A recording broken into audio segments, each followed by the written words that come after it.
Hello guys, welcome to the preview of the Eastern Conference Finals between the 2nd seeded Boston Celtics and the 8th seeded Miami Heat.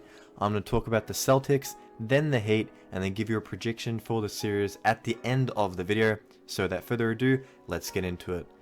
Now the Boston Celtics managed to scrape past the Philadelphia 76ers in the conference semi-finals in a thrilling Game 7 in what was a really good series overall.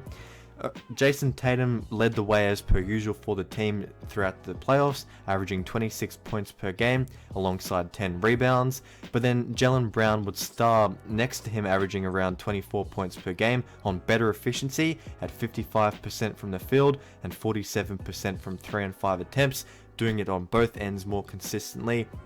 He doesn't get as much credit for being a guy playing behind Tatum, but Brown is very good. Marcus Smart as well, providing a bit more scoring and shooting, shooting 6 threes per game on 36% shooting, doing some playmaking, averaging around 5 assists per game and averaging nearly 17 points per contest.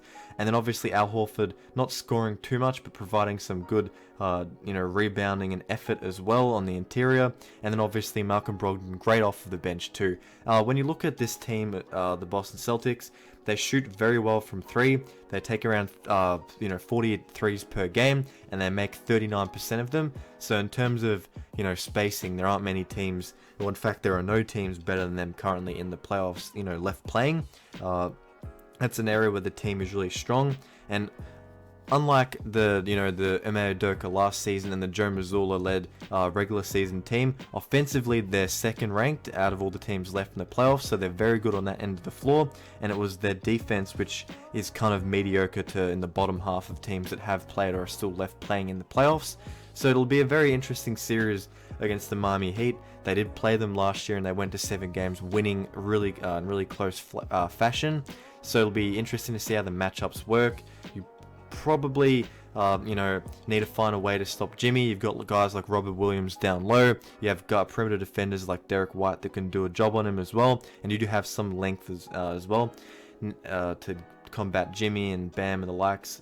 Now before I continue, don't forget to comment on the video, like the video, and subscribe to the channel. I'll be back with an NBA Finals preview if you want to stick around for that one. And yeah, let's continue with the video. Now the Miami Heat, the surprise package for some this postseason, really playing well, spearheaded by Jimmy Butler, who's averaging 31.1 points per game, really carrying this team pretty much. He's the only guy who scores more than 20 points, and there's only 1 or 2 players that score more than 18 points per game, with obviously his Robin Bam Adebayo averaging 18 and 9 as well. But despite that, it's a very fair effort with another 5 players averaging more than 10 points per game, and obviously Max Strus and Gabe Vincent have proven really good, and they've shot the ball pretty well from the perimeter.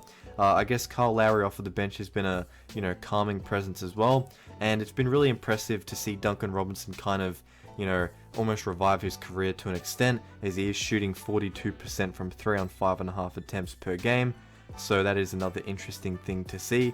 So when you look at Miami, as per usual, defensively they're pretty solid, and again 6th ranked out of the teams that have played or are left playing in the playoffs. And then surprisingly they are 1 spot better in offensive rating, which is something that not many people have come to expect from this Spoelstra-led Miami Heat team with the strong half-court set defense as well. And as per usual, the Miami Heat are a very disciplined team. They don't allow many points off of turnovers for their opponents, being the 2nd best team at preventing that behind the Nuggets. Then they don't allow many second chance points or points off the fast break. So they get back and they hustle, and it won't be easy for Boston to get easy scores as well. And just continuing that theme of hustle and discipline, they average over 20 points per game off of opponents' turnovers, which is again 1st in the playoffs in terms of teams still playing.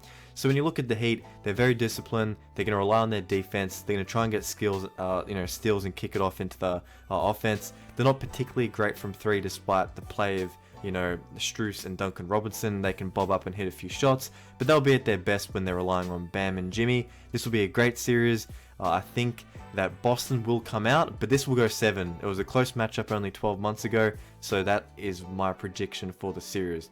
Don't forget to like, comment, and subscribe. Tell me who you think will win, and enjoy the series. Thank you for watching. Peace out.